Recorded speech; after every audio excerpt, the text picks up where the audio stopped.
Hi, everybody. It's Chris. Good afternoon on this beautiful sunny day, and welcome to our first ever Parenting on Purpose event for our Mosaic family and anybody else who wants to join in. I apologize. I didn't turn down my phone and you were hearing my voice somewhere else. We're still trying to figure out all of this Facebook Live and streaming and Zoom and all those things. So we're doing this from Zoom to Facebook Live. And I'm really excited about this conversation. We're going to get right to it, and I'll be back on here in a minute. Wanted to share, we got a couple of videos we're going to show you. This event was kind of created and thought up, talked about, planned for by our whole family ministries team, our children's ministry team and youth, and even our Rooted Moms ministry. So we want you to hear a little bit from each of them. So I'm going to go ahead and have Mr. Alex play a video from our children's ministry team. Check this out, and I'll be back in just a minute.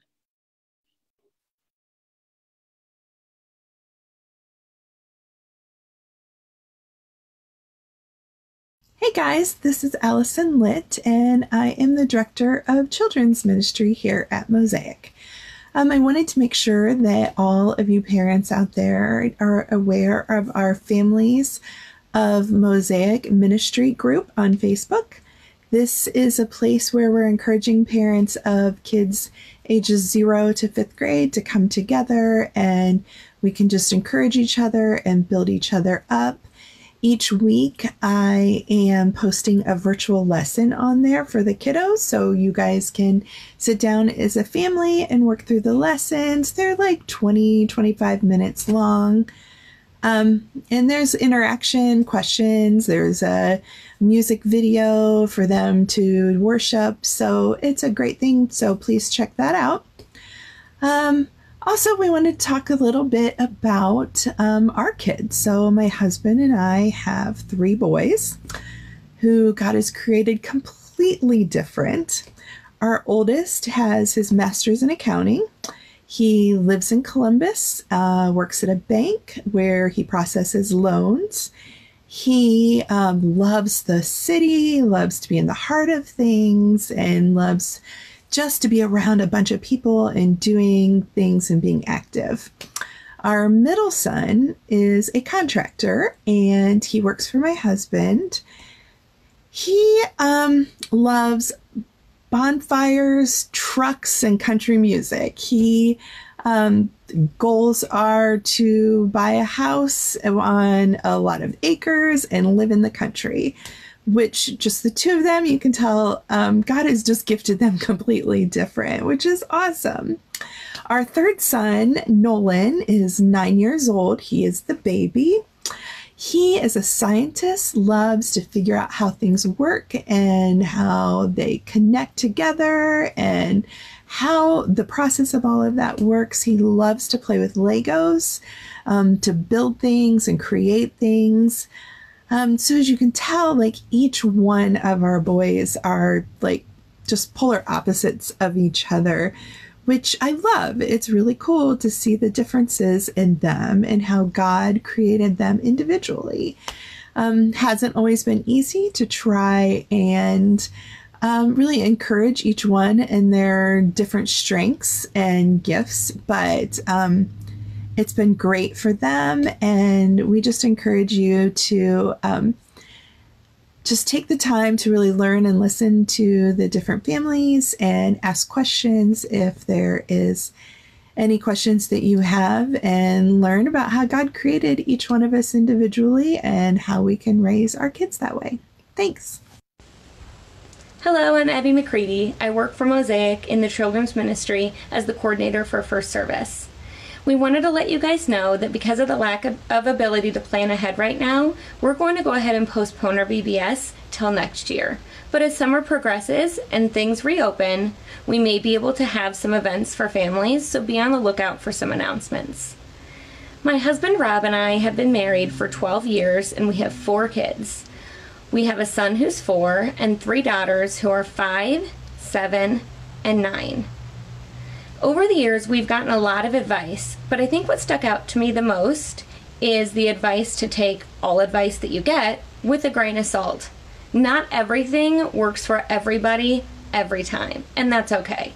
The important thing to remember is that God gave you your kids for a reason. He knows that you're the best person to raise them.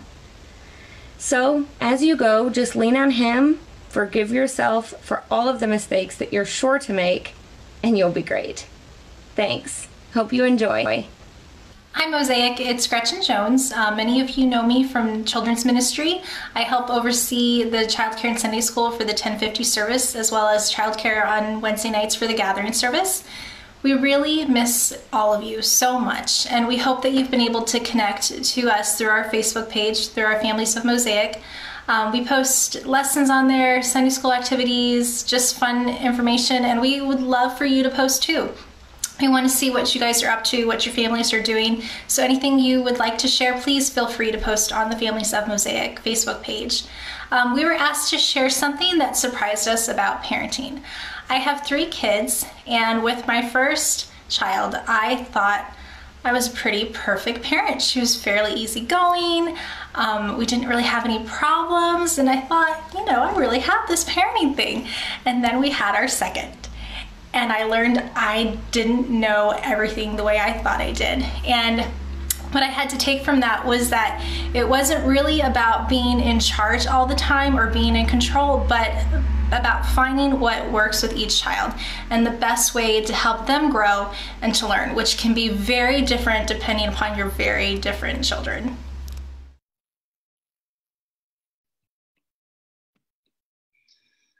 All right. Thank you, ladies that are serving on our children's ministry team in Mosaic. I think anybody that's been connected to us knows what an incredible team those 3 ladies are, and so many other volunteers, people that serve in our children's ministry. We have great people leading and caring for our families. So I'm glad you got to hear a little bit from them, and encourage you to keep an eye on what's going on in our children's ministry.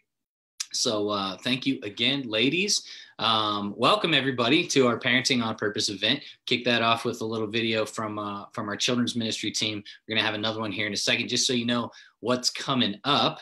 I'm Chris, by the way, one of the guys on staff and helping to oversee our different family ministries, teams, kids, and youth. And all of those things that are going on, which is a blast. We have great people. But this team came together to put on this event. We had originally planned on doing it at the church and have everybody sitting around round tables and connecting with other parents and, just growing together. Obviously, that has all changed here recently, and we had to come up with a different format. So we're going to make the most of it doing this via Zoom and Facebook Live. I've got a few friends that are going to join me later for a little panel discussion. We really would love for you to interact with each other in the comments. And as you have questions that maybe come up about parenting, a thought, a question, feel free to put it on the in the comments here. And we'll try to keep an eye on that as we go throughout, especially later when we're having our conversation with my friends. So got another video for you, and then I'll be back on for just sharing a few thoughts with you. Then we'll have that panel discussion, and we're really looking forward to learning and growing together. I want you to know that we're just a group of people who would all say we don't totally have this whole thing figured out. I know I feel like that about myself, but we just want to continue to learn and grow in being a parent and helping these children that God has entrusted us with to truly grow into and become the kind of, to come the people that he's made them to be. And that's what we're talking about today. So more good stuff coming up. I'm going to have you watch this video from Mr. Alex, our youth guy, and his mom, Anita, who leads our Rooted Moms ministry. Check this out. Hey everybody, Alex Hickenbotham here, the youth director at Mosaic. Wanted to introduce myself and also just share one of my highlights of youth ministry this past year. My favorite would probably be our fall retreat and the chance to connect with the kids outside of our norm and get to connect with our leaders in a different environment. It was awesome to see specifically how the kids handled adversity, how they handled the tough situation, especially on the last night when the lodge burnt down, and just being able to be together and unite and worship together, and walk through that. It was a very interesting experience, but it was definitely a memorable experience. A little piece of wisdom, let's see, for parents, I would say, as a dad, especially at this time where I'm home all the time, it has been such a blessing to be able to just get on the floor and roll around and play with Zara, my 18-month-old daughter, and get to see her laugh and giggle and play back and learn and interact. And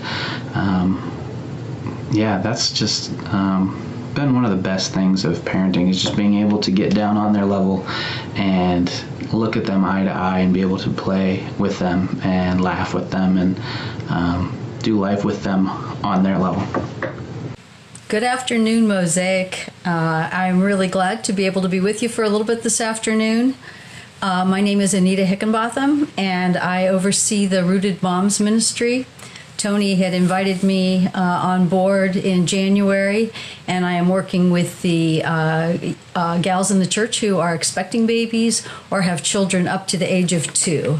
So we got that rolling a little bit before the quarantine started, which was really good, and keeping in touch as best that we can in this season. But I just had I wanted to just say a little bit this afternoon and let you know a little bit about who I am and what my perspective is a little bit on parenting. This will be real short, but John and I have 7 kids. They are currently ages 41 to 23. So we have been through lots of situations and different personalities and temperaments and inclinations. Part of the joy and the adventure of parenting and learning along the way. And we had a lot to learn. So my encouragement to you today is there are lots of tools out there, lots of good things that we have access to in this day and age, which are wonderful. And I'm really tickled for what Chris is going to be bringing in during these sessions and the stuff that he's come across. I think it's really good stuff. And my encouragement and kind of what my goal was along the way with our kids was that the more that I could stay myself and my relationship rooted and responsive to the Lord, that I just believe that ends up opening the way for all the wisdom, all the provision, all the blessing and help that he wants to bring along the way. So he is wise, he is good, he will provide. And so I just want to encourage you to stay in the Word, keep a time carved out wherever it fits in your day, and stay attentive, stay open to receiving what he has for you, what he wants to teach you. Be teachable. Be interested in this amazing adventure that we are invited into. I think the most important thing is, and I've worked diligently at this, but to believe that he really is who he says he is and will do what he promises. And over, I've really tried as challenges would come, and we had of many kinds, and just practicing putting my weight on what he says is true and trusting that he will unfold that.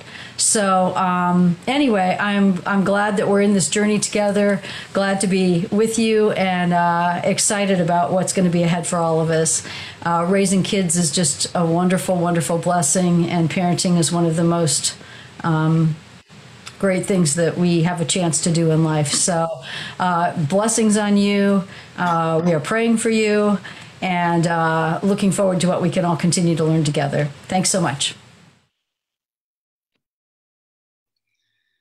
And thanks to Anita and Alex there. That's a mother and son combo right there. If you've been around, we've got a few Hickenbothams on staff at Mosaic, and you also know what a gift it is to have those Hickenbothams around. Awesome people. So we wanted you to hear a little bit from our team there. You heard from our children's ministry team as well as our youth guy. Leave it to a youth guy whose highlight is, of course, has to do with when a building burnt down when they were on a retreat. But he's doing a great job with the youth. And then Anita has just come on recently to help just minister to and walk alongside, those new moms that are expecting and having babies and stuff. So we just encourage you to connect with these people if we can help you in any way. That's what we want to do. And we, our goal is to partner with you in raising your kids, because God has given your kids to you, as Abby mentioned, for a reason. And you are the primary, shepherds and disciplers of your kids. We just want to help as much as we can. And as I said before, we don't have this whole thing figured out. We're certainly not perfect. I'm not. I want to share a few thoughts with you today that my wife and I came across. Really, a lot of what I'm going to share with you is from a book, and we'll bring up even the name of that book here shortly. But just want to share some insight that we came across, and we're continuing to learn as we raise our daughters. And we have two girls that are 12 and 14. So we're right in the midst of this thing, in the middle part of it, middle school years, interesting journey. And we're all trying to grow together. So just want to share a few thoughts with you today. Let me tell you first, here's what we're not trying to do today. We're not trying to discourage you or make you feel like a bad parent, because like I said, we are all just imperfect people trying to do this. We're not trying to talk about behavior modification so much today, and just trying to discipline our kids or turn them into the perfect child. And this isn't really a how-to seminar with a ton of practical steps today. There will be some practical things I think that'll come out, but it's not so much a how-to seminar, 12 steps to raising the perfect child or something. That's not what we're doing. We hope that you will be encouraged and challenged a little bit for sure. But this is more about kind of our perspective on parenting today. We're going to keep doing these things. So, more things in the future that maybe even will be more practical and talking together about those things. But wanted you to hear that right up front. I want to remind us that God loves our kids even more than we do. Let that sink in for a second. Also, that he loves you as parents as much as he loves your kids. And that he's a God of grace. He's a compassionate, loving, heavenly parent himself. So I want us to keep that in mind. Let me say a quick prayer for us as we move along. Father, thanks again for this beautiful day. Thank you for a few of my friends that have joined me even on this beautiful day. And they could be doing other things. So that means we all just desire to grow closer to you and to grow in becoming the kind of parents you want us to be. So we're asking you to lead us and guide us, open our hearts and our minds, and shift us a little bit today, shape us a little bit today. We look forward to what you're going to do. In Jesus' name, amen. So as I mentioned, much of what I want to talk to you about here for a few minutes comes from a book that really kind of deeply impacted my wife and I a number of years ago when we had young kids. We had seen some different books. A lot of them maybe were a little bit more geared towards behavior modification kind of stuff and discipline and things like that. And then we came across this book that's called Different Children, Different Needs by a guy named Charles Boyd, who's a psychologist and stuff. And we felt like this was really helpful stuff because it was reminding us that each one of our kids is very different, and that parenting our kids is more about helping our kids become who he has already made them to be. And we'll talk about that a little bit, but a lot of it comes from that book. It's focused more on relationship with our kids and truly knowing our kids and creating an environment that helps them be who God already made them to be. And I just loved the approach. I thought it was really helpful. The book actually has a ton of practical stuff in it, and even kind of how to help us do this thing. So I encourage you to pick it up sometime and dig into it. But you're going to hear some things really just from the first part of that book that kind of helps to tee it up and give us the perspective. So that thought right there, that it's about knowing our kids, building relationship, creating an environment in our homes to help them become who they already made them to be. That right there is huge. It's perspective shaping and paradigm shifting. And I really believe that if we are able to kind of continue to be shaped and shifted in that mindset, that we naturally just parent differently rather than trying to be the perfect parent.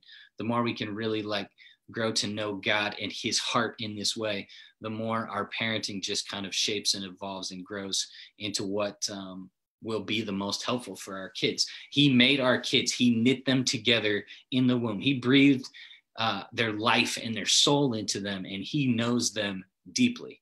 And he's inviting us to know them deeply as well, our kids, and to help them learn who he has already made them to be, to help them discover their path. What a mystery that is. What a gift it is to think of it in that way. We weren't supposed to have it all figured out, and we don't, and we never will. One of the things Charles Boyd talks about in this book is that we're all going to have some parent pollution. We're going to bring some parent pollution into it. We've inherited some parent pollution, and we're going to pass some on to our kids. Sadly, thankfully, God is bigger than our pollution that we bring into it. But what is parent pollution? It's raising our kids the way we think they ought to go, or how we want them to go, rather than according to the way that God wants them to be. We tend to think we know what's best. We certainly want what's best for our kids because we love them like crazy, but we don't always really know what is best for our kids. I would argue that at least that we don't, we think we do a lot, but we don't always. And we need God to kind of help us in that. So most of us know this classic verse from Proverbs 22. Proverbs 22:6. I want us to look at this. We're actually going to look at it in several different translations. And I'll start with the one that probably a lot of us, if we've been in the church for a long time, that we've probably heard it said like this. It's Proverbs 22:6. Train up a child in the way he should go, and when he is old, he will not depart from it. Right? Train up a child in the way he should go. When he's old, he won't depart from it. We've heard that before, right? I want to take us on a little bit of a journey here real quick to really kind of the heart of what this passage is, because I think sometimes our perspective's a little bit off. That next verse, Alex, in I believe it's in the NIV, if you can bring that up for me, says it like this: start children off on the way they should go, and even when they are old, they will not turn from it. Okay, slightly different. Start children off on the way they should go. Okay, next one then is in the New Living Translation. And that one says it like this: direct your children onto the right path, and when they are older, they will not leave it. Okay, so all of it, it sounds like great stuff. It is great stuff.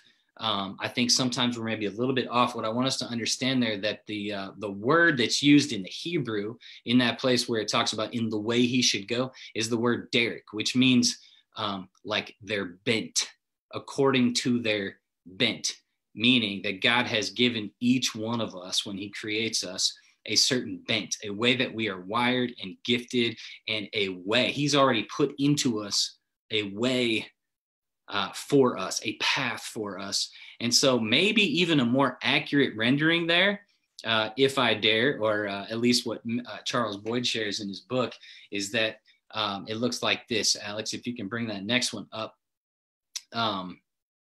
It is, sorry, I'm going to make sure I find it. There it is. It's this idea: adapt the training of your child so that it is in keeping with his or her natural design. When he or she comes to maturity, he or she will not depart from that pattern of life. Bring myself back on there. So adapting the training of our children so that it is in keeping with his or her natural design is what it's trying to get at. So rather than the idea that maybe it's all about disciplining our kids so strictly that they live like perfect little Christian kids. I'm exaggerating a little bit here, but this tends to be our perspective, I think, is, make sure that we put them on the right path. We don't let them get off the bat. We help them be like the perfect kids, and then they'll never get off. Well, we tend to know, I think, that maybe the more we try to do that, sometimes the more it almost pushes them off the path. And really the heart of this thing is us trying to help our kids become who God already created them to be. They already have a path. It's about us trying to help them discover what that path is. So I think I've got another slide here that says this: if you want to have meaningful relationship with your children, and that's the point, is having deep and meaningful relationship and truly knowing our kids. You must understand who they are as God designed them. You must lay aside what you want your children to become and spend time getting to know who they already are.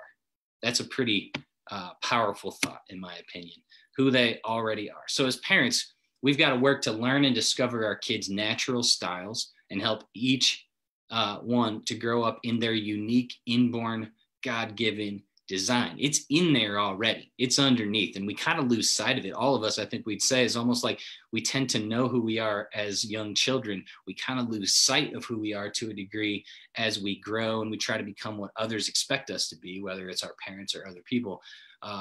We tend to lose sight of that. As parents, it's our job, along with God, to help our kids almost to reawaken and remember who they are, to discover who they actually are.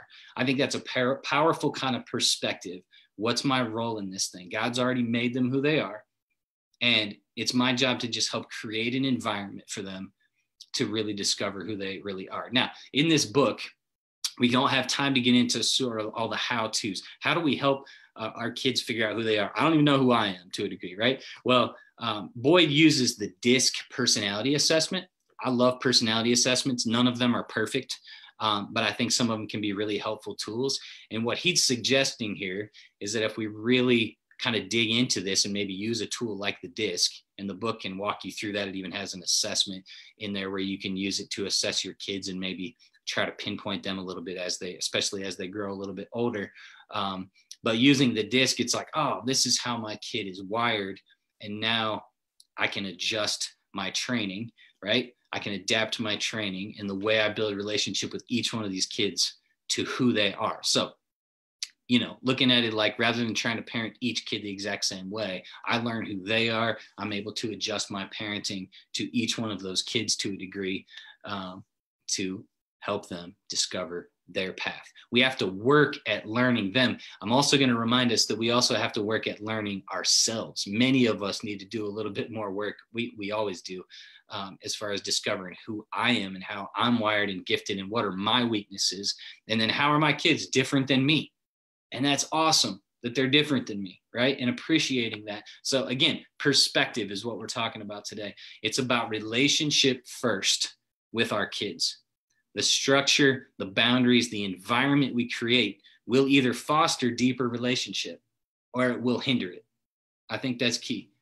What we create, what kind of environment we create in our homes. And we're never going to be perfect at it, but we can create an environment that fosters deeper relationship and for kids to really learn who they are and blossom in that. Or we can actually bend them out of shape instead of helping them find their bent. And that I don't want to be guilty of, I am sometimes, but I want to keep growing in that. So consider this little parable. Last couple of minutes here from my thoughts, this little parable from the book that Boyd shares. And I'm actually just going to read this little section because I don't want to butcher it. I love this little illustration that he gives us. Imagine you have two children. View them, and I have two kids, so this is good for me. View them as two different seeds that God has placed in your hand. He doesn't tell you what kind of plant those seeds will grow to become. He simply tells you to cultivate them so that they will grow up healthy and fruitful. And I'll continue a little bit here. It's not going to be on your screen, but it says, there are certain things every plant needs: water, sunlight, rich soil, carbon dioxide.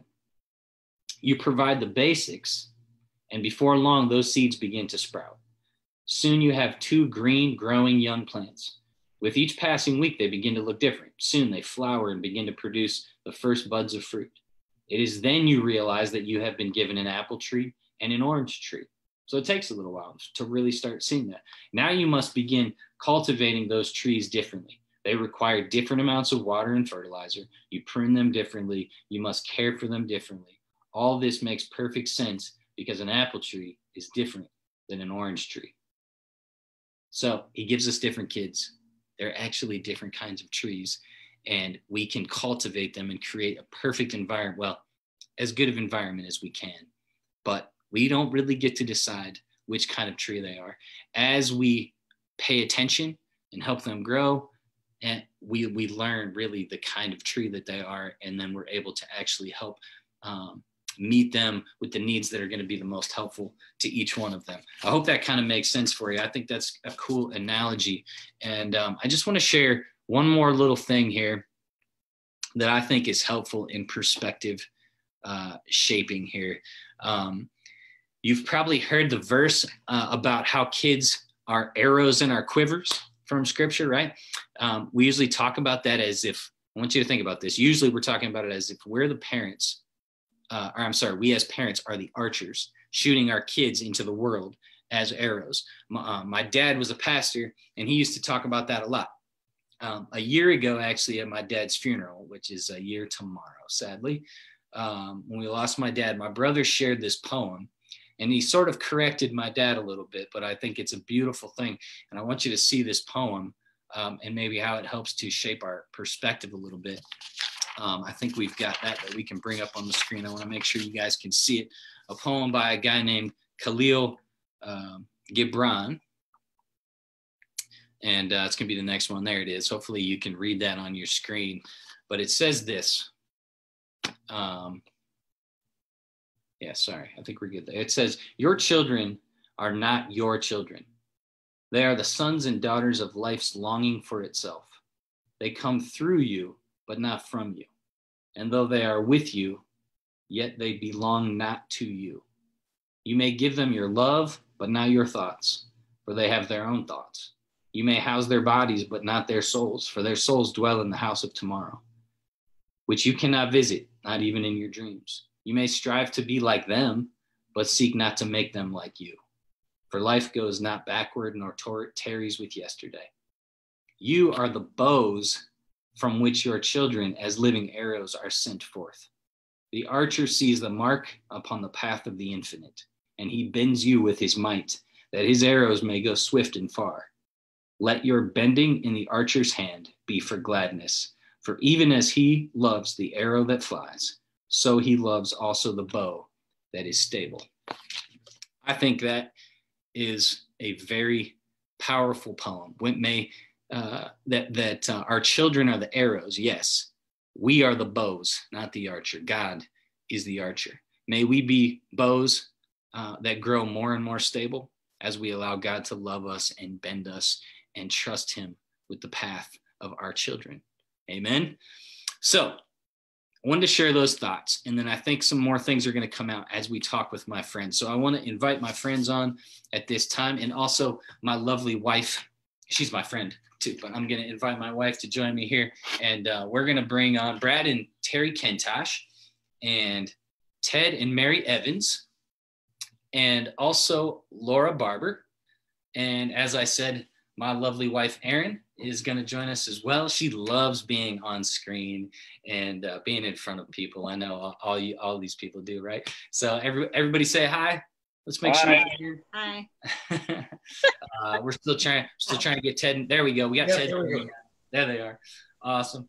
Good to have you all. Thanks for joining us. And a quick reminder to everybody out there watching that we would love for you to interact with us a little bit during this time. So feel free as you're hearing us talk. I have a few questions that I'm going to ask all these guys to answer. We're just going to have some conversation and bounce around here. But if you have a thought or a question, feel free to put it in the comments. We'll try to pay attention to that a little bit and draw those things out as well. So first, I'm going to ask everybody just real quickly to introduce yourselves and tell us just a little bit about your family, so that everybody can get to know us a little bit. So let's start with, on my screen, the Kentoshes are at the top. Can you start there, Brad and Terry? Sure. Go ahead, Terry. Yes, we have 6 children. They're aged 39 down to 24. They are each individuals. They have their different bents, like you said, and we appreciate each one of them more and more each year. We also are in the grandparent stage, and we have number 14 the 14th grandchild due this summer. 14 grandchildren.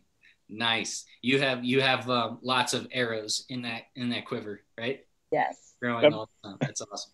So, sorry, what'd you say, Brad? That was a very important verse for us as we were ready to stop at 2, and we heard a teaching on that your quiver, you want your quiver to be full. So we actually filled it up.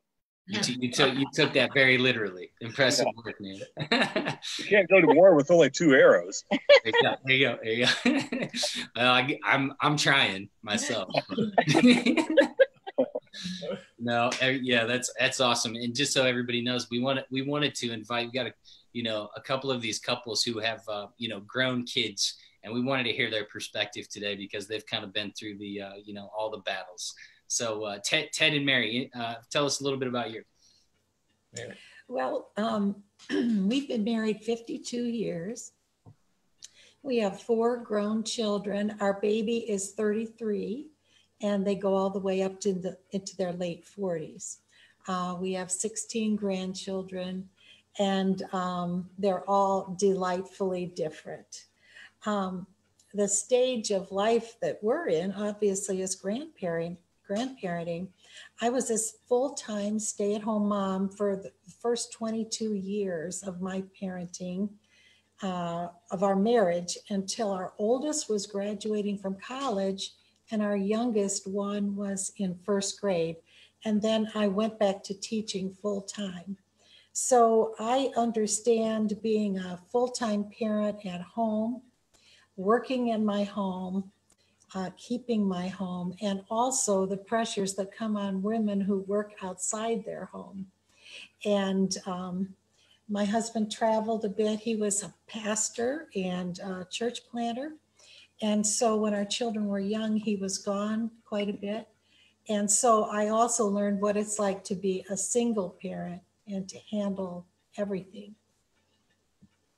Awesome. Yeah. Thanks for sharing that. So you've got, all these guys are going to have sort of some different perspectives from, dad, mom, working, not working, all those things. We'll have some different perspectives, which is awesome. So, and another perspective, Laura, tell us a little bit about yourself. Hi there. I'm Laura Barber. I'm a single mother, divorced mother. I have 2 beautiful daughters, ages 21 and 17. So my oldest is a junior in college right now, so she'll soon to be a senior. And my youngest is a junior in high school, and she's soon to be a senior in high school. I work here in the community at a nonprofit organization full-time. Both my girls are complete opposites. They both have taught me so much. It's just amazing. Awesome. Yeah, we're going to get into that a little bit. Thanks, Laura. So we have, another perspective there with someone who's, been doing the divorced single mom thing and with daughters that are in that like finishing high school and college age. So we've got varying perspectives there. And then ours is a little different. We're a little earlier in the process right now. I'll ask, I'm going to make Erin talk for a minute and tell you guys about us. We have 2 girls. Eden is 14 and she's in 8th grade right now. Will be a freshman next year. And Hallie is in 6th grade.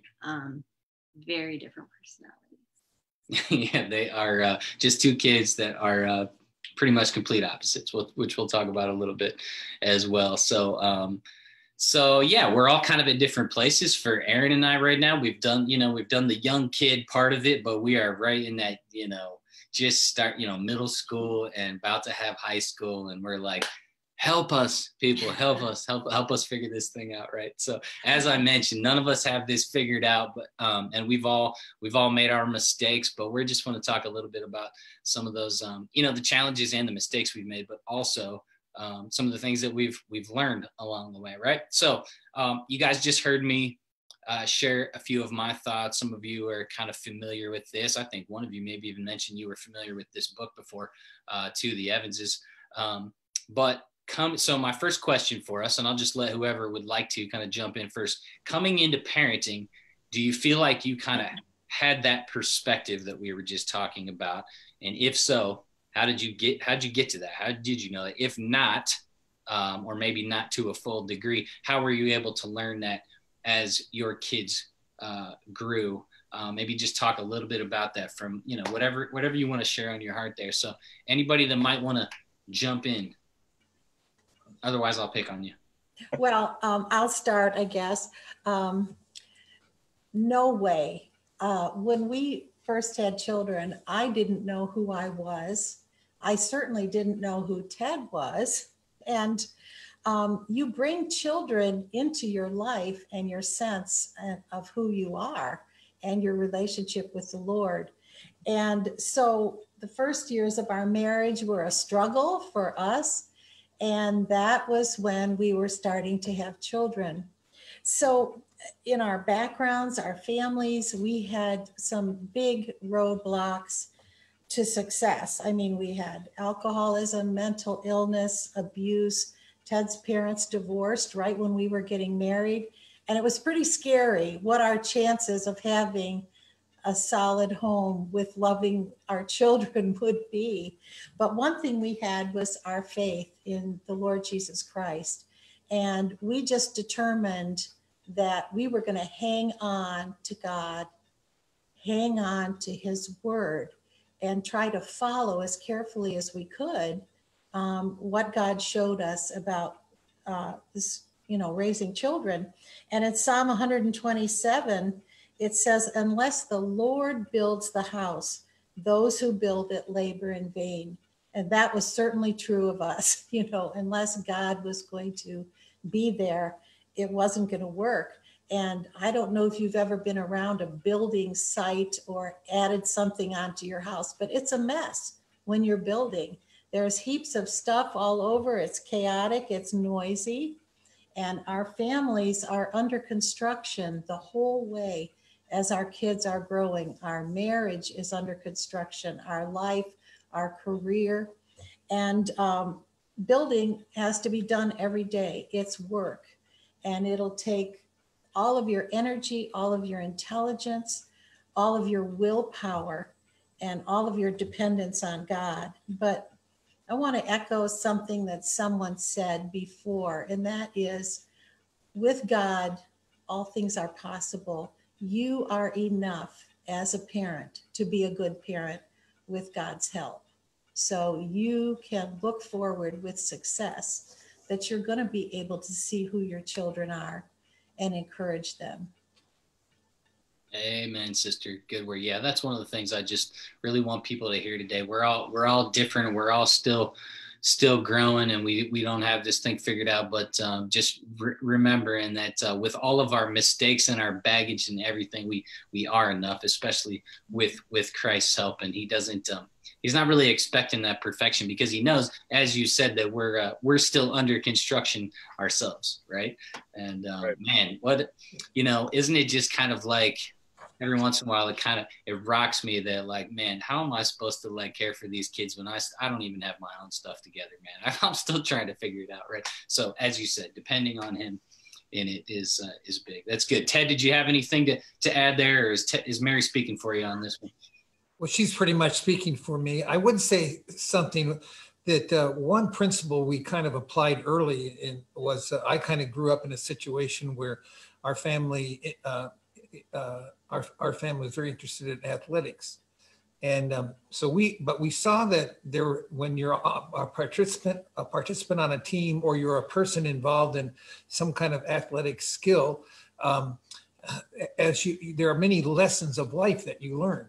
And so while we were coming into all of this, we still had this idea that, our children should be trained up in certain simple things: throwing a ball, being able to run, being able to ride a bicycle, being able to swim.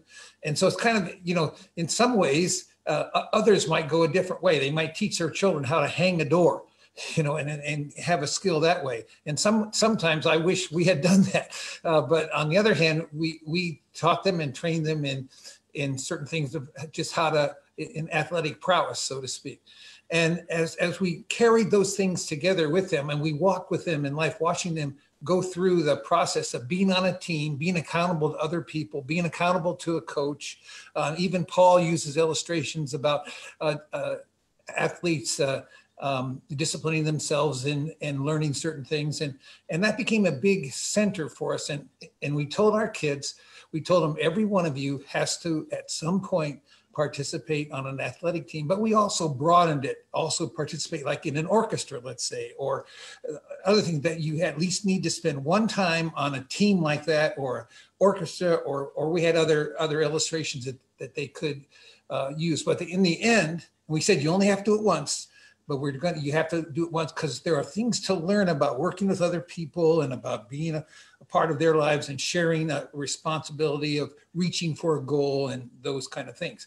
And it turns out that all four of our kids all went on and went on from various sports and participated. I mean, our girls doing volleyball and one of our daughters basketball, another track, another doing cross country, our son playing soccer. I mean, these kind of things that we kind of all walked through together. Our daughters playing baseball and softball. So, I mean, there were things that they grew up, they learned skills, they learned how to interrelate with people, they learned how to test themselves.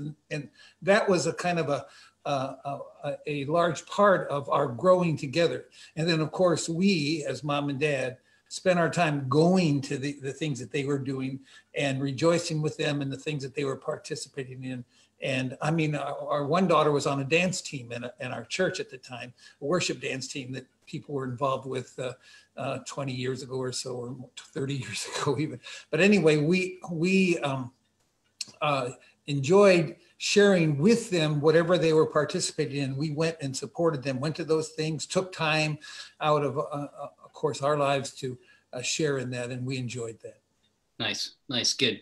Yeah, thanks. One of the things I think of too is you mentioned different things. You found that each of your kids probably were both good at and became interested in different things. Not all the same. Absolutely, it was that way. And learning to help them. And rather, I know for me, like I really wanted I'm a basketball guy. I really wanted a basketball star. Neither of my girls are really into basketball. So I had to kind of lay that aside a little bit, which is, it's painful, but it's got to be more about what our kids are interested in and drawn to and helping them discover that. Right.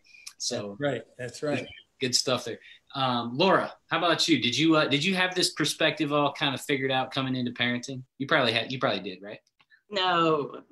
I came into parenting, let's see. And so Emily was probably 5 and my youngest was 2 when I got divorced. So I was still trying to figure out how to even raise children. And I mean, I did good with the baby. I kept the baby, fed the baby, but once they turned into toddlers and 5 and 6-year-olds, that was, so no. Yeah. Things changed a little bit from just sort of like keeping them alive. Yes. I did do that. Real humans. Yeah. And then 15 years ago is when I gave my life over to the Lord. And so, I mean, that was right after I had gotten divorced. And like Mary said, without the Lord in my life, I wouldn't have known what to do. So I think that raising them, training them up how this states, which is loving them, I believe, and just loving them for who they are. I was still learning who I was. Like Mary said also, I mean, we don't know who we are when we first have the children. So. Yeah, would you say that actually was a big part for you as you figured out who you were, especially in Christ, then it kind of became a little bit more natural to appreciate and help your kids in who they were, right? Oh, absolutely. I mean, I ended up, being around wonderful people. That's when I met Tony also. So then, you surround yourself with people to help you find you, and then raising your children. I mean, of course, I have to find myself every season of the children. We're still, yeah. Yeah, that's huge. Thanks, Laura. That's a really good point. One of the ways that we grow in this perspective is we really need other people that are pouring into us, not just sort of like how to parent, but just pouring into us and helping us grow. And then absolutely, and being single. I mean, and not having another adult with you in your household while you're parenting, you get outnumbered. So you need people to help you know that you're making the right decision. You don't even have somebody to like bounce things off of all the time and talk to. So how much more do you need other people to kind of help with your perspective and stuff? Did you have kind of a go-to person or two in your life that when you were struggling as a parent, you called them up and are like, hey, help me with this one? Yes, absolutely. Yeah. Yeah. And, you know, because middle school years, you know, and there's two of them, then I'm like, am I crazy? They're making me feel like I'm crazy. Right. I need that other adult to be like, no, you're not. We just had a conversation with some people last night where it's just really nice sometimes when you hear somebody, even if it's just them venting about the same stuff that you're struggling with, it's like, oh, okay, like I'm not the only person. Yes. Yeah. Good stuff. Brad and Terry, how about you? Anything to add to those? Yeah, I didn't even know how to change a diaper. You know, I thought this child was fragile. I was going to drop him, and no, we had nothing figured out. And then we had kind of a crisis point in our marriage, and we both accepted Jesus Christ as Savior, and things changed at that point in time.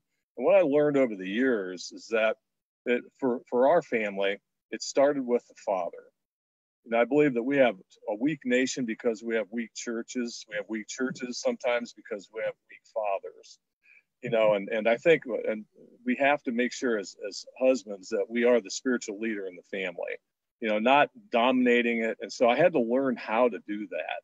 I had to learn how to do it with patience, with love.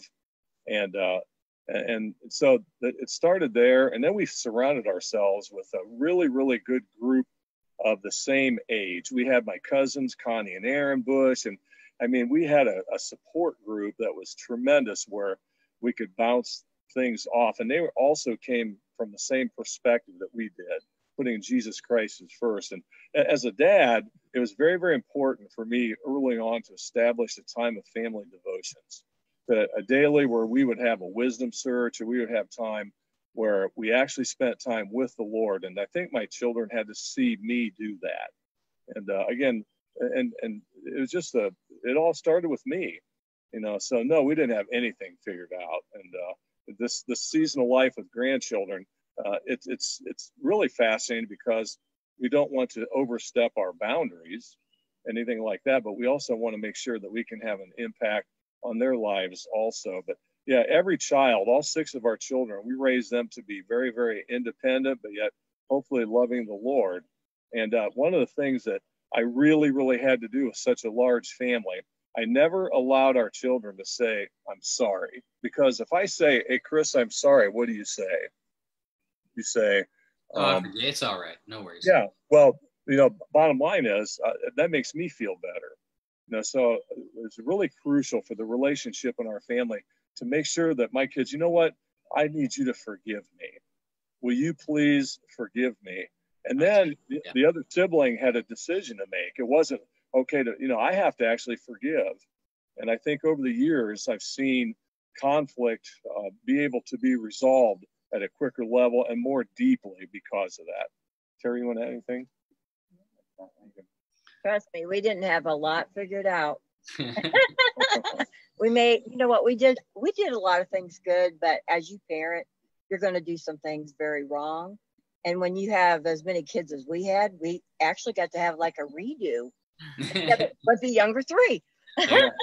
Well, fix some of your mistakes from the younger ones.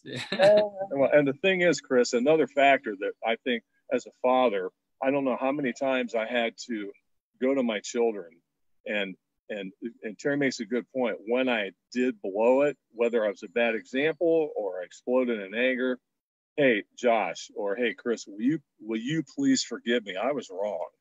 Yeah. You know, that's humility. They need to hear that. They definitely need to hear that. Yeah, I'm with you. I'm with you there. It's I don't think it's real helpful when we're just trying to act like we never do anything wrong. It's in fact, I think maybe the best moments I've had, not that I'm saying like make mistakes so that you can apologize, but some of the best moments maybe in our relationship have been when I've been willing, and can't get that out, to say, I'm sorry, you know, Dad goofed on that one. Let's talk about it. Will you forgive me? It becomes a greater teaching moment, don't you think? For sure. Absolutely. Yep.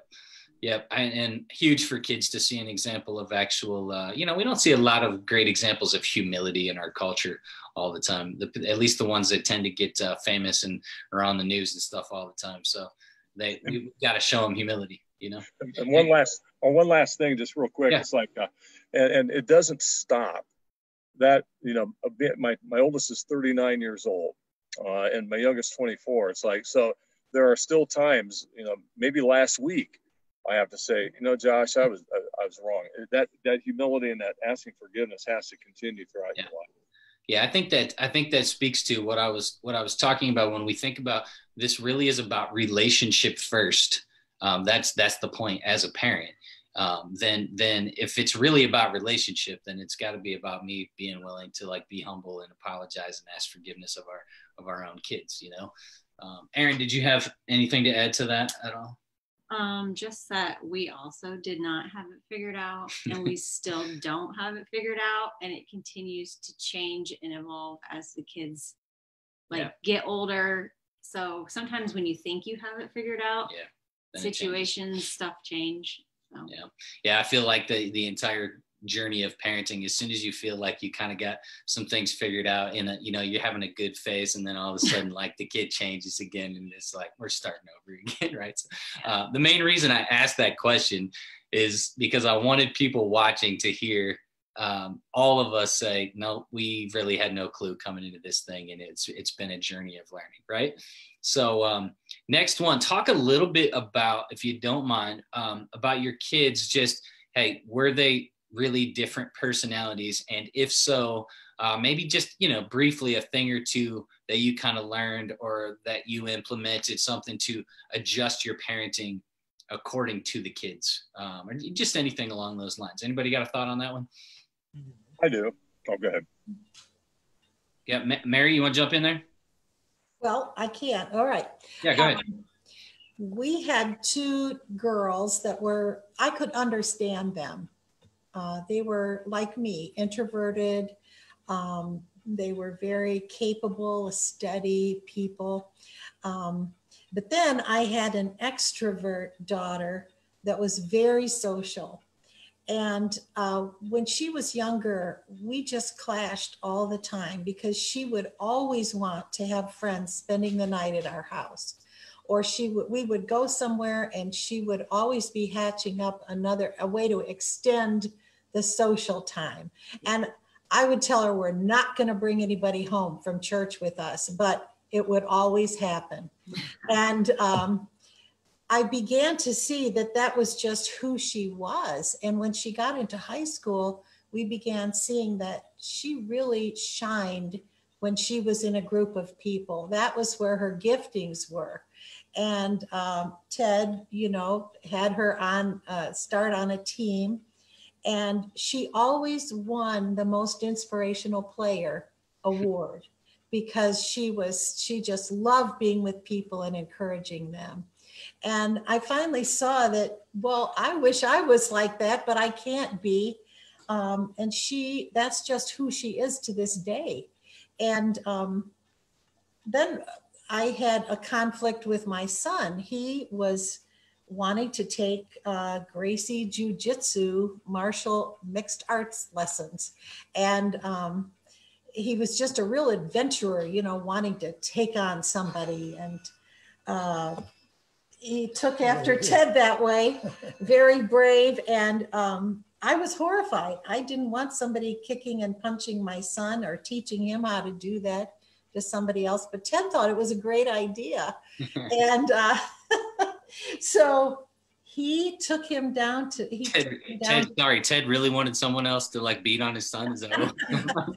No, he wanted him to know how to defend himself was the thing, you know, to be bold. Well, we get your point there. Yeah. So he took him down to Columbus for, I don't know, almost 2 years every Monday night. But that gave them time together and to go out to eat afterwards. And that's cool. I needed that different perspective than what I had, you know, so that's some of our experience. One other thing there with that was also that later on, he went one other step. He had kind of converged into having a Christian rock band. And they were really a good band and well known in the area here called the Choir Boys. But what was interesting about him in that, to maintain that kind of rock situation, he needed to have dreadlocks. He thought he did. He thought he, Yeah. and which there was some problems with that with some of the school rules about what their how their hair should be, and he had a way of tucking it behind his ear and some other things that so he could just barely pass him. But the school loved him so much because he in the end had a lot of fun with the group. Their words were clear and they had a clear gospel message, and there were other things that happened at the school where he was at the time that they really liked. So it was an interesting thing, but at first, a son with dreadlocks, I'm not sure that we could handle that. And I was horrified. I couldn't believe that I had raised him to have dreadlocks at the end, you know. And I went out for a walk to settle myself down. And the Lord really spoke to my heart and said, this is not about you. It's about him and his life and his ministry. And we were very proud of him and what a warrior he was in the kingdom of God. So nice. I'm thinking this might be a guy that a lot of us know. Yes. Yeah. I didn't want to say their name. I know. You know? His name may or may not be Chuck. Yes. No, that's awesome, man. As they get older, isn't it like it's very challenging and it's a beautiful thing I think, to figure out that tension between having boundaries and structure in their life, but also letting them make some choices and figure things out on their own and do crazy things like dreadlocks and stuff like that. So. But, you know, it's just hair. Hair is not the worst thing in the world. It grows, and he shaved his head after a while. I mean, you know, just I think, so just, you know, I said it a couple times and it always comes to me. We have friends that I think really have helped drill this into us for years, and they always say relationship first. So like when these situations come up, what really is like the primary thing here? How do I continue to establish and grow deep relationship with my kid and make sure that is kind of a higher priority than what I want them to be or what I think is right or wrong sometimes even, right? So Aaron, we have two girls. Are our kids different personalities? Anything you want to say to that one? Yeah, they were different, and they were different from very early on. That's one thing that we talked about. It was really evident, like when they were like little, like one year, you know, 1 and 2 years of age, even though we felt like we kind of parented them similar. So it was interesting to see, like, we didn't like form their like personalities. They were kind of born with certain things, you know, traits and tendencies and things. But yeah, they're very, very different. They continue to be different, although we were just talking about this the other day. Their personalities continue to change and evolve. And, you know, we think, I don't like, how did we? Well, we were saying one of them, you know, early on, one of them was the more introverted and the more like compliant and rule following, and the first one, of course, right? And we thought we were incredible parents, and then the second one comes along and she's just as feisty and strong-willed and active as you possibly can be, and it felt like just a battle all the time. So they were super different. And one of the things I wanted people to hear is that, I mean, I'm sure you guys saw this too, but that whole nature versus nurture thing, it happened from birth. Like from the second one popped out, it was very obvious that she had a different personality. Some of that is so built in and hardwired. And so then then ends up being this battle where like, oh man, like we thought this was pretty easy with the first one, and now we gotta figure this out. But we were saying what we've seen now is it has shifted and almost flip-flopped in some ways, where the older one actually has become a little, you know, she's 14, but you know, that's because it's been a little more challenging. She's becoming more social and stuff. And the younger one has kind of softened, and she's sweeter and she's sensitive and she's a little bit more kind of apt to like, you know, please and follow rules now. So there's some of it that's still very much built in. The second one is an extrovert by nature. And still strong. And still, there's still some strength there and stuff, but it still kind of shifts and changes over the years, you know. How about you, Laura? Different personalities with those two girls? Oh, absolutely different. And from when they were very little too. I mean, My youngest daughter didn't talk to anyone, anywhere we ever were. She always hid behind me.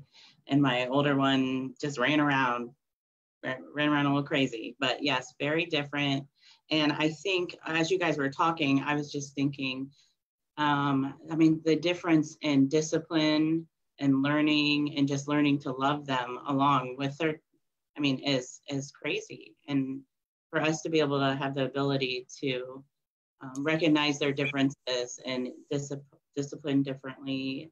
I mean, for one of them, you just have to have a conversation with, and she's upset, you know, that she would even do anything wrong. And the other one, you would have to take something away or, you know, send her to her room or whatever. I mean, the differences are crazy. And then it just shows how much you love them when you can teach them their way, the way they need. Yeah, adjust and love them according to their nature and their way, and kind of let go a little bit of the fairness thing. Yeah, they're all over fairness. Yes. Yeah.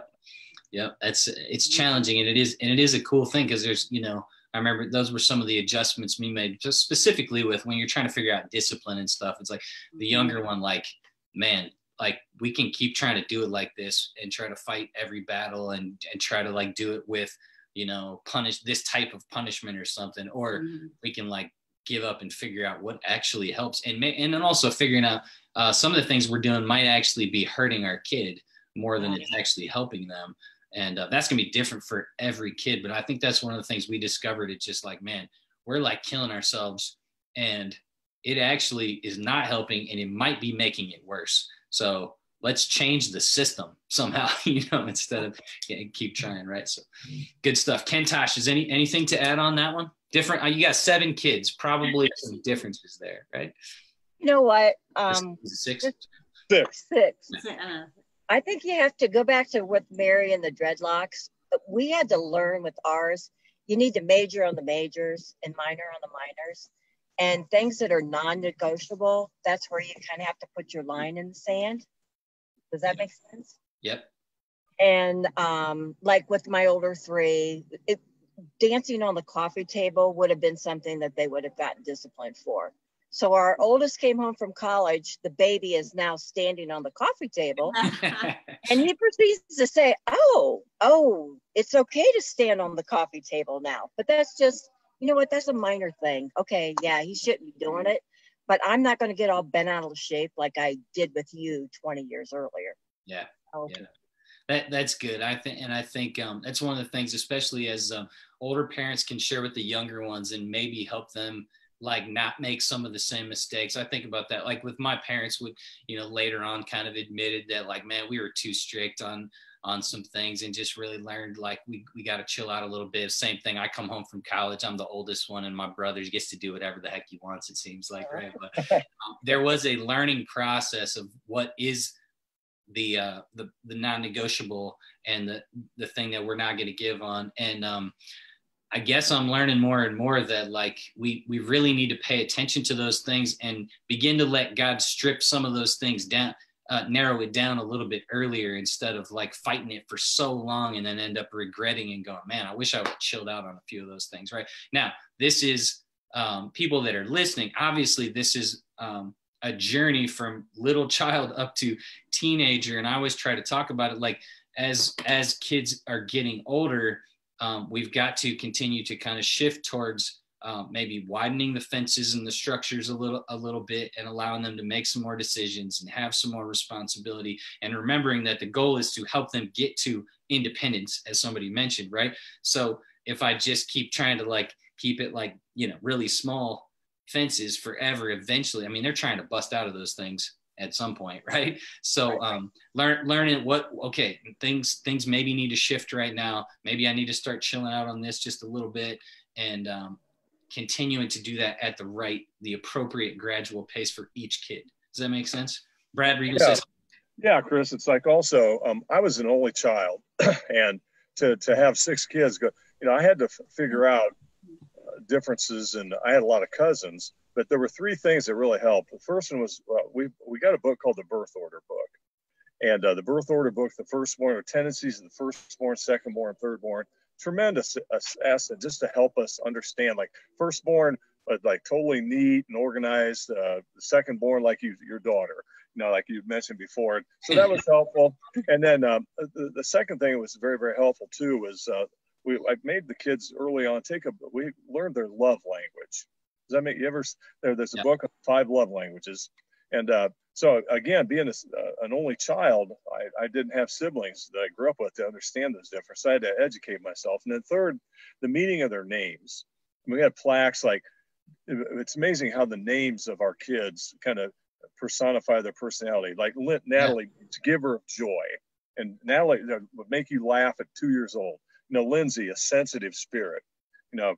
Brian, strong in character, sometimes the wrong character.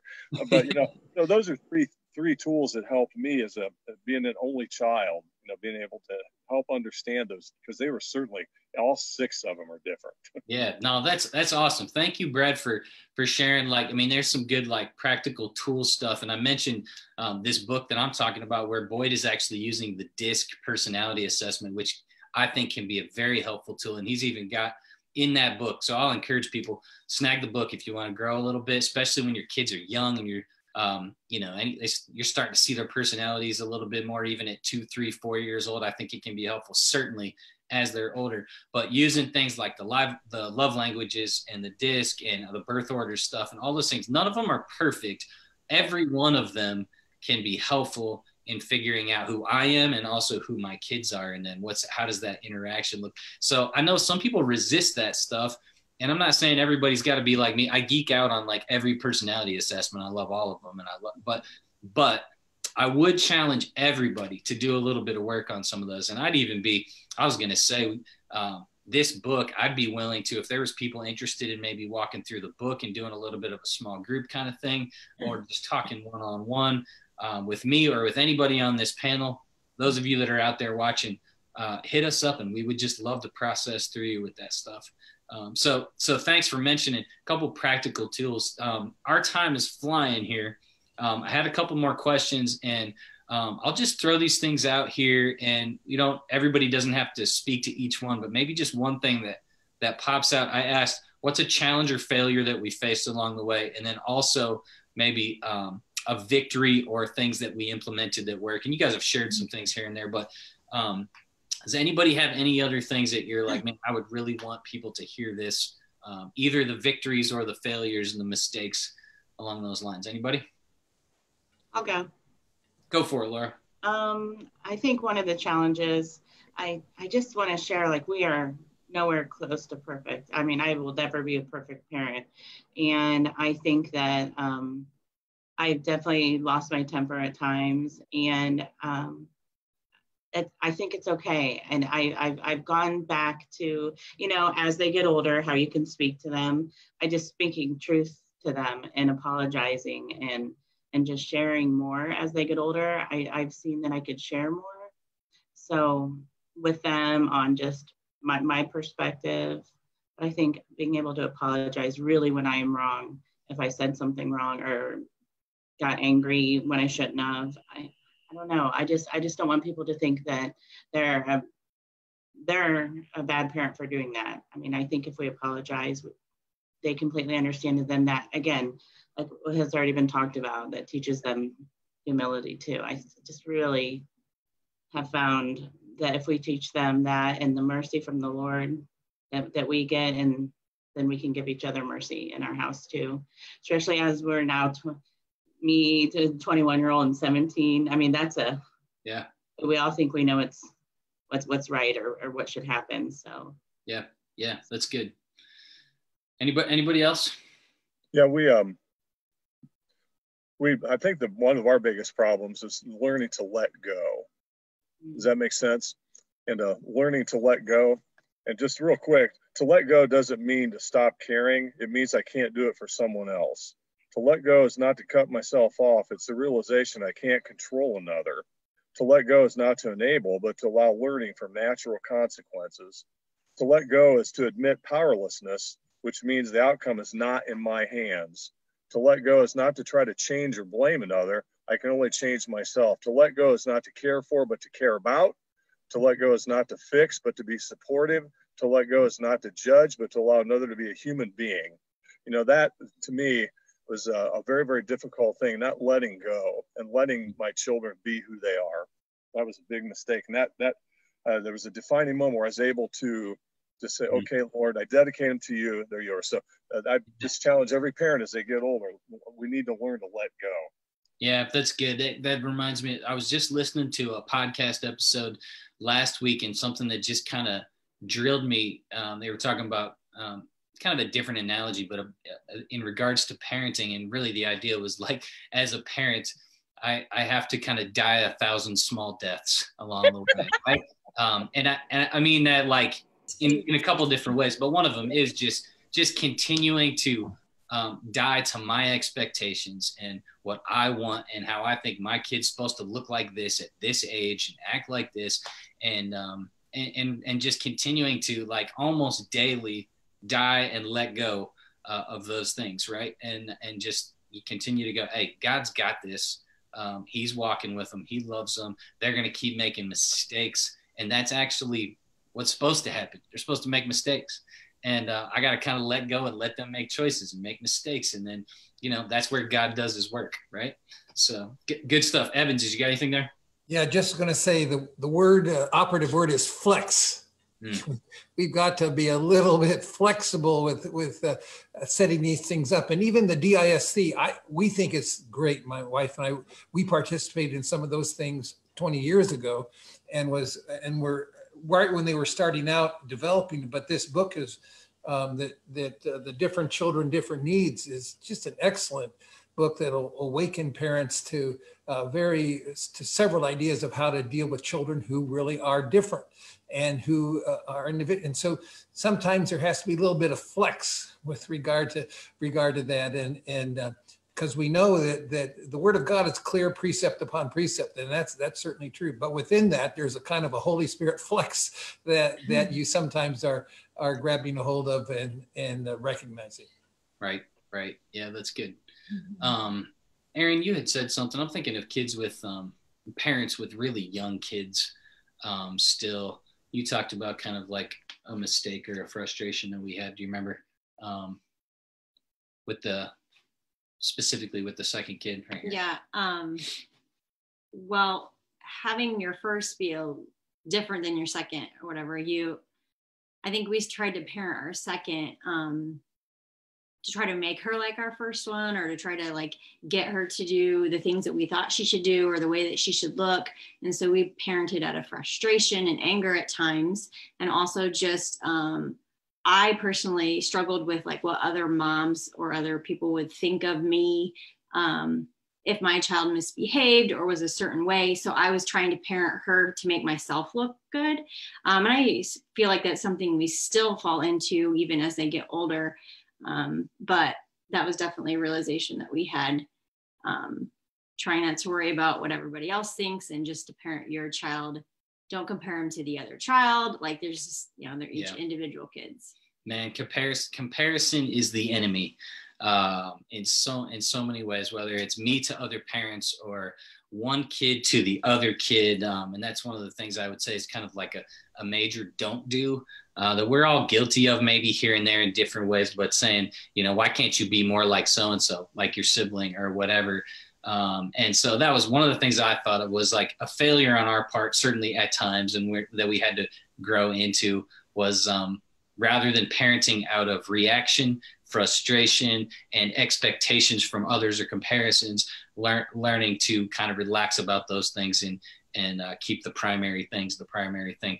And then also rather than making kids always feel like they know we're disappointed sometimes. If we're spending so much time pointing out to them everything they're doing wrong, or the ways we think they should be different or better, that is literally soul crushing to our kids. Now, we have to point out things sometimes for sure, but the more I've learned and I'm continuing to learn is the more we do more of the positive reinforcement side of thing, and the actual, I like to say it as speaking identity into our children of here's the things that I'm seeing in you that are awesome, that are beautiful, your gifts, your strengths, when you had character like this, and we've seen these good things from you.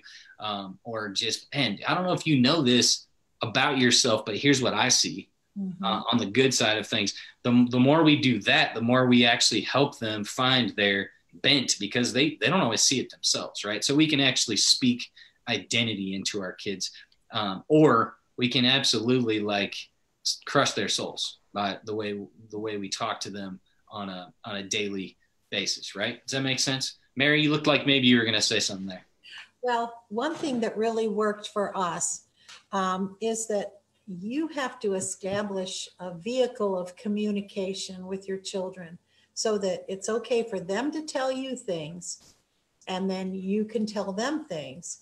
And it has to be formed over the years. And you mentioned very young children. The thing that worked with us was having a bedtime routine where we settled everybody down gradually and then got them in their bed and read them a story, either a Bible story or library books. And then after that, we would pray with them and then just talk. Like we would have talks and little chats about things that happened during the day.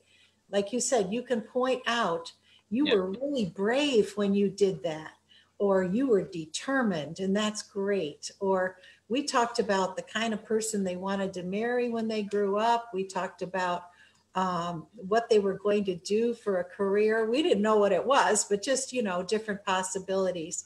And that way we had a way of talking. Then we would sing to them when they went to sleep. So the last thing they saw from us at night was a smiling face and saying, I love you. You can't be sitting on the couch and yell up the stairs, get in bed. And then, but that's the last thing they see is your red face and, threats, And so that can... I've never been guilty of that, just so you that can really come in handy when they're in junior high and high school, and they might not feel like talking about their feelings anymore, but you have that habit, the way of you could just talk about things. And when they're teens, sometimes you just have to go on a long trip, like to Columbus, to go shopping, because they can't jump out of the car if you want to talk to them about something and really have a long time to talk. And you can't just say, sit down, I want you to listen to me, and you need to know this. And those are some really good thoughts there, Mary. I'm reminded that paying attention to, first we have to be intentional about those moments and create the moments, and bedtime's one of those, dinner time together is one of those, and put those habits in place. But also keep in mind, like, the trips when we're, like Ted said, when we're taking the kids to the sporting event, and, just whatever opportunities we have to capitalize on the moment, those little, sometimes very little brief moments are where relationships are built, aren't they? And then that ends up setting us up for later when they're older, I hope, right? Yes. By the way, just one thing, my children and grandchildren are the only ones that allow me to sing to them. Nice. We'll let you sing right now, Ted, if you'd like. No. I'll sing to them though, but no. So Ted, you weren't the dreadlock rocker guy like your son? Is that what you're saying? No, I wasn't exactly a dreadlock. No, but we certainly were behind him in what he was doing. Nice. Well, we got to wrap here pretty quick. But does anybody have kind of one last thing, especially on the kind of the victory side of things? I'm sure like all of our kids have become different people. They've had successes, they've had failures, and they're probably still works in progress. But any kind of words of encouragement, especially from all three of you couples, you're a little further down the road with where your kids are at, and what you might say back to someone that's in the early kid phase to encourage them. Any final thoughts there? Go ahead, Brad. Go ahead. Well, we were just as the kids are older and we see them, just really, we're very pleased with what they've done. We focused a lot on character, and we had to learn. And one of the things that I really appreciate about our kids, and I recognize that every negative character, was just a positive character being misused.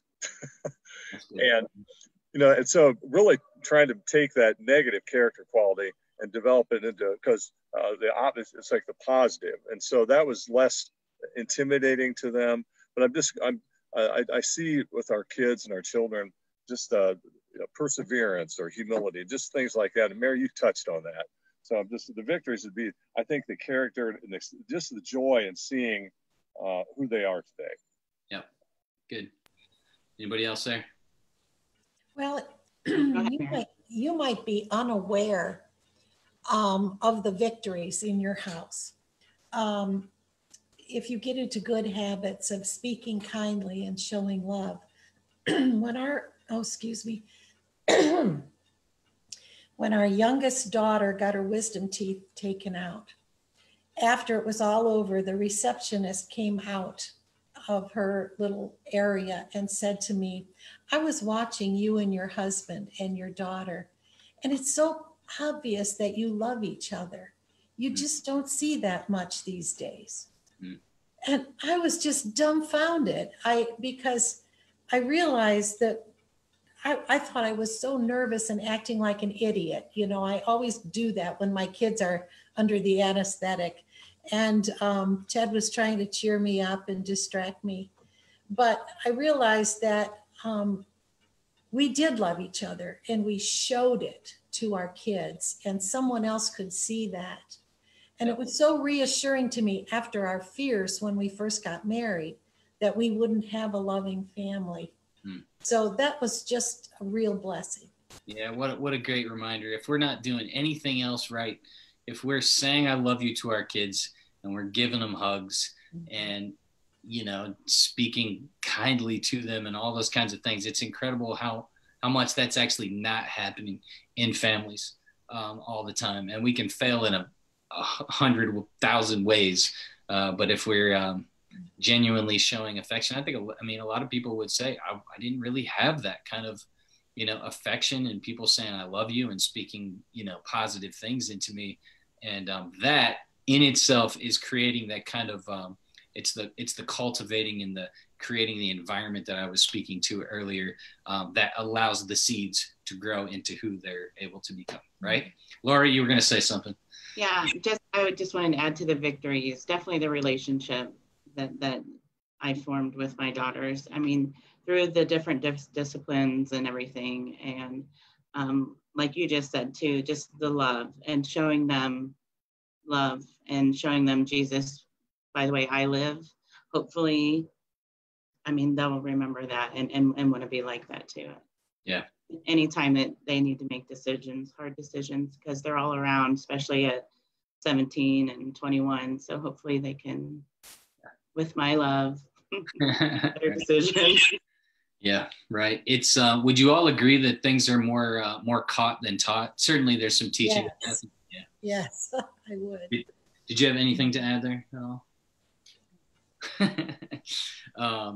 Yeah, for sure. More caught than taught, and the like I said, the healthy, loving environment is what helps to kids to kind of become the type of tree that they're going to be and to bear the fruit that God wants in their lives, right? So, hey, we're all trying to figure this out. None of us are perfect, and our kids aren't perfect. But one last challenge too, just for parents, remember that the more we are actually growing in our relationship with the Lord and growing in knowing who we are and wrestling even with our own failures and things and taking them to the Lord and even to the kids and the way we love each other as a husband and wife, those kinds of things are very important for our kids to see. And the more I'm growing, the more I'm going deeper, then my parenting is actually going to just kind of naturally evolve, right? There's going to be symptoms and fruit of what's happening in my life without me just trying to like become the perfect parent. So challenging all of us to keep learning and growing about ourselves and in the Lord. Hey, we got to wrap because that was a great time. It flew. I hope people learned a lot and were encouraged. And again, we're going to keep doing some more things in the future and things like this, things different than this, and hopefully continuing to grow together. If you're someone out there in Facebook world that could just use a little bit, maybe some support, some mentoring, some just some conversations about this stuff, I think I could speak for all of us and say we'd love to be able to help out, right? Or at least create a place for someone to vent to, right? If nothing else. So this parenting thing is a journey. Thanks for joining us today. I'm going to go ahead and say bye to these guys. Everybody just kind of, give a clap from home and say thank you to our panel, and we'll let you guys go ahead and shut off video. Thanks so much, guys. This was great talking with you. Take care. All right. Thanks. Amen. All right. Hey, everybody, we're going to wrap this thing up today. To close up today, I want to say an early happy Mother's Day coming up. I believe that's next Sunday, I think, is Mother's Day. And on our way out, we want to show you a little video. Some of you are familiar with the Skit Guys, and you can enjoy this awesome video from the Skit Guys called Mom Goggles. That's just kind of honoring our moms and just what amazing superheroes they are. Thank you, wives and moms all over the place. Enjoy this video, and then we're going to be off for today. Bless you. Grace and peace, everybody. Take care.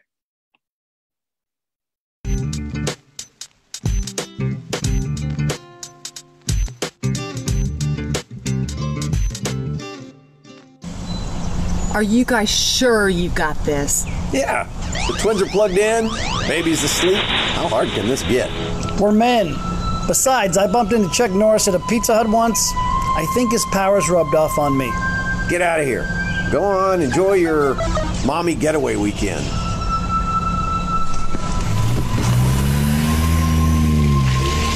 Oh, this weekend was a bad idea. You remember what happened last time we watched the kids? I'm not a pinata! Get it off! Yeah, we're gonna need help.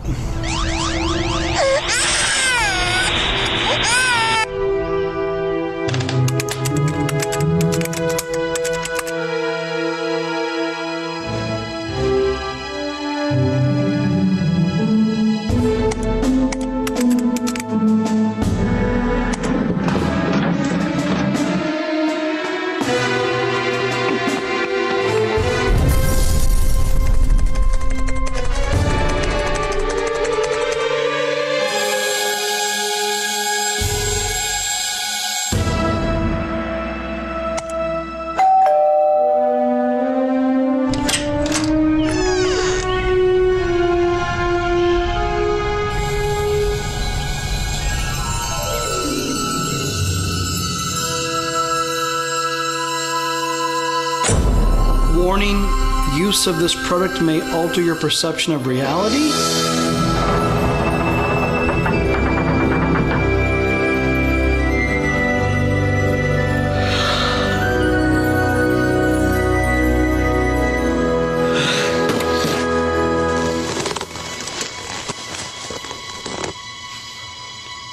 All right, everything looks the same.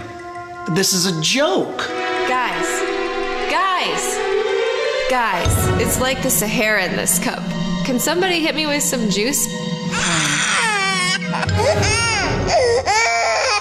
And listen, pulp, no pulp, doesn't make a difference to me. You're the ones dealing with the diaper. Mom goggles. It's beautiful!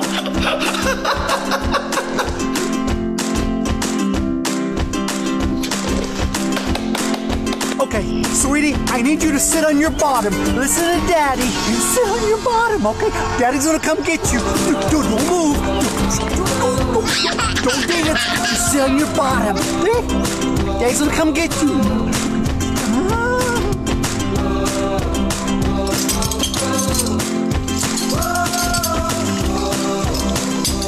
Whoa, whoa, whoa, whoa, whoa! Don't you try to stop me.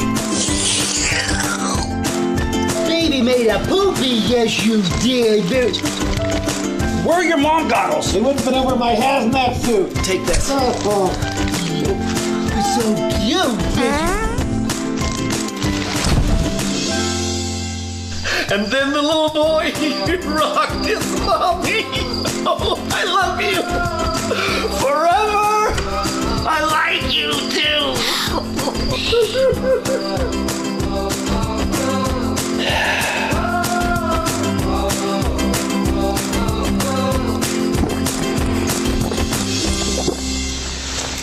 I do it? Oh, well, you take it and you fold it from corner to corner. No, I'm asking the question, how do moms do all of this? How do they handle it all? Well, maybe they have goggles we don't know about. It's as if God gave moms a special way of looking at things, you know? Okay, who taught you servanthood? Who modeled grace? Who gave you a taste of what God's love could look like? My mom, Mr. T, and my mom. Anyway, I just think God gave moms a special way of looking at things. Hey, honey. Hey, how's it going at home? It's all good. Guess you could say I'm starting to catch a glimpse of what your world looks like. Oh, really? Yeah. Mama. Hold on, your daughter wants to say something to you. Auntie Mama. She says she misses you. And she realizes how important you are in her life. And she doesn't know how you do it. And she knows that she can't make it without you. She said all that, huh? I don't know if she said it. But it's what I wanted to say. And I should have said it a lot sooner. I thank God for you. The twins. It was nothing. We have to go, okay? Love you, Mommy.